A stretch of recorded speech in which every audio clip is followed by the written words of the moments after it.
Happy Tuesday, everyone. Today's topic is slightly controversial, but important enough to talk about, and I am dying to hear what you have to say. It is the age-old, how long or how short should my script be when selling life insurance over the phone? Now, we sell final expense insurance, so I'm specifically going to cover the nuances of a final expense policy, but there are camps where the script should be no more than 10 to 15 minutes start to finish. There are other camps where it should be long and strong, 45 minutes to an hour. I am going to tell you where I think the sweet spot lies, the rationality behind why I've designed my script the way that I have, and then ultimately you can decide what makes the most sense for you. Thanks for being here. My name is Dana Neeson. I run a telesales team for Tailored Legacy across 17 states. We sell one carrier, one product, and my job is to help you have stronger, more sophisticated sales conversations. Let's get started.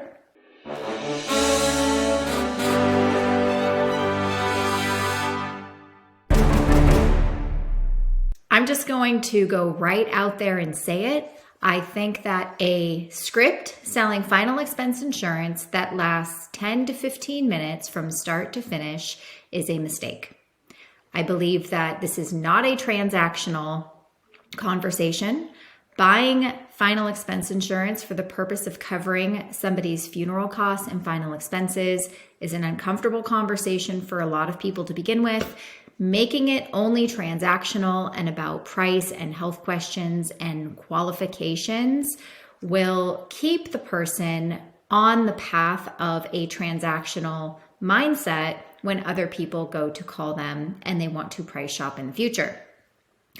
I also believe that having a shorter script where you go right into verifying information, talking about who you are, how many carriers you represent, going right into the uninsurable health questions or health questions in general, making sure that they have a bank account, all those pre-qualification questions, if those are in your discovery in the first 5 minutes, you have now positioned yourself to make your presentation product knowledge, not prospect knowledge.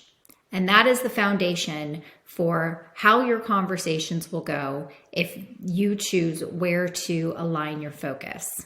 My whole goal when coaching and training life insurance agents to sell over the phone is to get them to a point and get them to a mindset where they are truly removing themselves from the expectation that this customer, that this conversation will end in a sale. And it is literally impossible to do that if you are leading the beginning of your conversation with things like health questions, with things like banking account information. It is too soon, and it will more than likely cause additional walls to go up for your customer. If you're listening to this and your initial reaction was, well, I don't want to spend 10 to 15 minutes learning about somebody, educating them, talking about what's important to them just to then find out that they're uninsurable or don't have a bank account, you have not yet reached the point of removing yourself from the expectation that this is resulting in a sale. You need to think about what's triggering you, how you're reacting to that, and are you putting your best foot forward on every single conversation? And do you have a curious mindset? Are you coming into these calls with the expectation of understanding how you can help someone, not whether or not somebody is worth your time? Do you happen to feel very, very strongly about the psychology of the sales process and how I think it needs to follow a specific order in most cases? And I'm going to break down that process for you. And I don't think that a conversation should be from hello to congratulations as little as 10, 15, 20 minutes. I think that you are setting yourself up for a large number of objections because you haven't done any work to get the person to decide that they're ready to change their situation. You haven't solved any problems. When you're just being transactional, shopping for them and giving them price, they're either ready to buy or they're not ready to buy. And for this population, over 80% of people are not ready to buy because change is uncomfortable. And we need to get our clients to feel comfortable to make a change. Not to buy a policy. There's a difference. New agent training this morning, one of the agents asked me, well, what do I do if somebody tells me right out of the gate that they have no money, they're about to be homeless and they can't afford it? I would guess that 90% of the people watching this would not waste their time. They would say, well, I'm sorry to bother you, and they would move on. I know that's how most of us will react. And I encouraged all the agents on that training program to not be that agent, to not lead with commission breath, to not lead with, well, this is not going to end in a sale, therefore it is not worth my time. What does that do for you?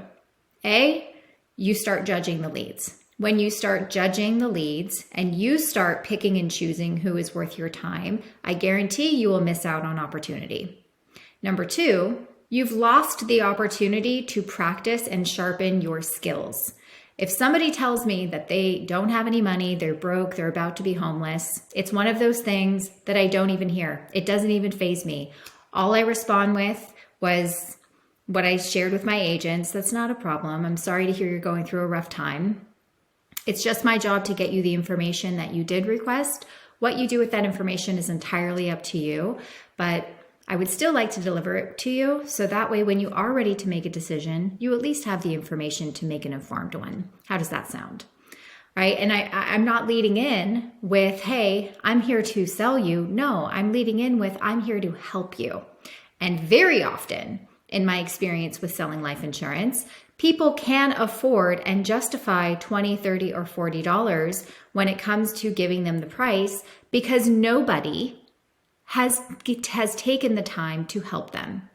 Everybody has judged them, and they have been programmed now to say, hey, if I just tell these greedy salespeople that I'm broke and I have no money, they get off my phone. That doesn't happen with me. I still find a way to see how I can help someone. And you need to find a way too. Because even if I go through my discovery process and I end up finding out 8 to 10 minutes in, maybe sooner, that they don't have a bank account, and that's not somebody that I can move forward with because I'm choosing not to submit applications unless they have an active checking or savings account, I'm not looking at what did I lose. I'm not looking at my time was just wasted for 10 minutes. I'm looking at what did I gain? I gained an opportunity to hone my skills with discovery. I gained the experience of getting a false objection, possibly, and getting them into a conversation. Because the more conversations we have, the more opportunities we have to write business. But if you judge the leads, if you go in with the conceptions of asking health questions and trying to qualify people too soon, you will miss out on people that you can help, and you will miss out on opportunities to write policies. The mindset is the most important thing you have to overcome. You have to lead with prospect knowledge before product knowledge. I know we're asking health questions as a broker so that we can figure out which of our 25 carriers we want to place them with. But if you're not comfortable from the get-go with what your carriers offer, and you feel like you have to ask that on the forefront, you're not ready to be on the phones. You should already know which carriers would be a best fit for your customer based on the conversation that you have with them. And then health questions will help narrow that down for you. You are not doing yourself and your clients a service at all if you lead in with the expectation of, is this an opportunity for a sale? So if you are selling final expense life insurance and you have a funeral concierge product attached to that, because I know Lincoln Heritage isn't the only company that does From hello to health questions, you should be right at around 22 minutes. That is really where I have found was the sweet spot, from discovery to education to going over what the benefits are and how that will solve problems for your customer as the concierge program relates to them. Health questions at about 22 minutes, and offering your recommendations a few minutes after that. Once you've gone through the health questions, your underwriting needs to be spot on. And depending on the carrier that you're with, may have different criteria for that. With Lincoln Heritage, where we're at, it is very easy. We do not need a list of medications. We really just need to know what they're taking those medications for, because that will give us an idea of whether or not that application needs to be written as graded or not. The only time we actually need a list of the medications is if we have to write a supplemental application. And in that case, it is they're applying for more than $20,000 or they want to withhold their social security number. So that will extend the length of the application. But from hello to congratulations, your call in length ideally should be somewhere between 45 to 50 minutes.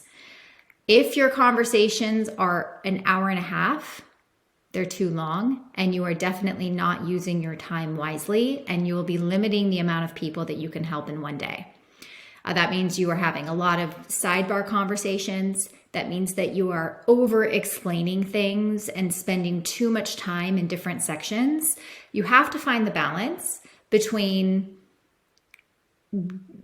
just going call after call after call after call, pre-qualifying, to I'm going to have the long and strong legacy calls. I don't agree with that either. I think there is a balance to be had, and something you should strive for, that yes, a final expense presentation from hello to congratulations is about an hour, but the presentation itself from hello to health questions is only about 22 minutes. The rest of that time is health questions, figuring out what they qualify for, explaining what they qualify for, giving your recommendations, getting them to pick a policy, filling out the application, right? Getting beneficiary information. All of that takes time, and you need to do that stuff after they feel good about their decision. Then here we do a tele-app conference. So we have to conference in the home office. We have to do a recording of the application. That takes time as well, which is where the bigger majority of this time comes from. So on one hand, yes, I don't think that you're going to do yourself and your customer a service by having a 10 or 15 minute hello to, quotes. You really need to have probably double that length in order to make sure the customer emotionally feels good about their decision, they understand it, they feel comfortable with it, and they are going to be more likely to keep it, because people will remember how you made them feel more than the words that you said. And if you're making it transactional and you're not spending the time that you should, you will find yourself in the danger zone of chargebacks, of objections, and making it a numbers game and a lot of frustration. And that is not the world that I want to live in, and that is not the world I want my agents to live in, and hopefully it's not the world you want to live in. I hope you learned something. Thanks for being here. Thanks for watching. Leave me a comment. I always reply back. Give me a like. It makes me smile. Subscribe as well, and I look forward to seeing you guys on my next video. Cheers.